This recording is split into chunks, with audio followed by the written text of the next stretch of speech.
I just want to say I'm actually a fan of Trump, and I think there's a lot of stuff in the media which are lies. Go on. I know yourself. You're. Before anyone picks a side, notice what happens next. The caller has made a broad accusation, but now comes the part that really matters. Can he point to a specific example? One of the simplest ways to test any argument, whether you agree with it or not, is to ask for evidence. Listen carefully to what happens when that question keeps coming back. Anti-Trump, now go on, what are the lies that you're unhappy about? Well, no, I just think you even said this morning, you said it's okay for him, what is it, the quote you used, it's okay to be racist again? Yeah. Okay, so how do you draw that conclusion? He accused Barack Obama of not having been born in America and lying about his birth certificate. So how's that racist? Birtherism is racist because Barack Obama is well, you can't. I mean, you can talk over me if you want, Stephen. But okay, no, you crack on. There have been previous presidents that have actually been white that have also not been accused of being born in America. So was that also racist? No, of course it wouldn't be racist. Who was that, by the way? I think a president from 1880. This is where the conversation shifts. The issue is no longer whether the original claim is right or wrong. It's whether the evidence matches the confidence behind it. Viewers in the comments repeatedly highlighted this moment because it's a reminder that strong opinions carry more weight when they're backed by specifics. And the next few seconds decide whether the argument holds up.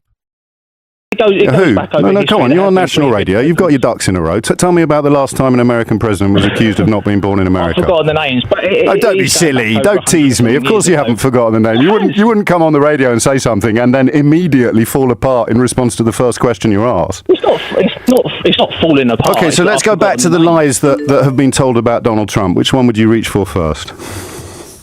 Well, the one that you just said, it's okay for the racist to come out. Well, we've just demonstrated he's very popular with racists, Stephen. I think we can all agree on that.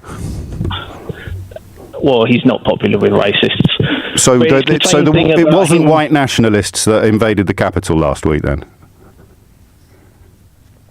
Steve Bannon, his key advisor. Steve Bannon, his key advisor during the presidential campaign, who's now been pardoned for ripping off Trump supporters.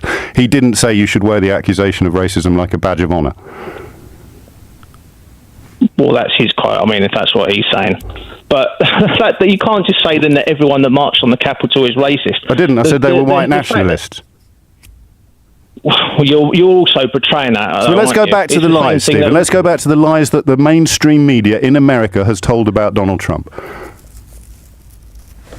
Well, I've just told you the fact that he's racist. Well, we've just proved that he is. But because he's questioned someone's birth certificate, that makes him racist. No, because he questioned a black man's birth certificate, knowing that it was absolutely untrue. So that would be called a racist lie, which is encouraged to make people who are uncomfortable with Barack Obama's skin colour believe something that's not true about him, because it then undermines the legitimacy of his presidency. So, briefly, because, I mean, it's not going great, but I'd like you to stick around for a little bit longer. What is it you liked about him, Stephen?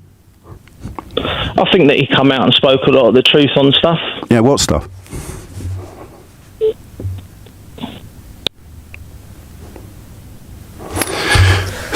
Stephen's hung up. Whether you agreed with either side or not, this exchange shows why follow-up questions matter.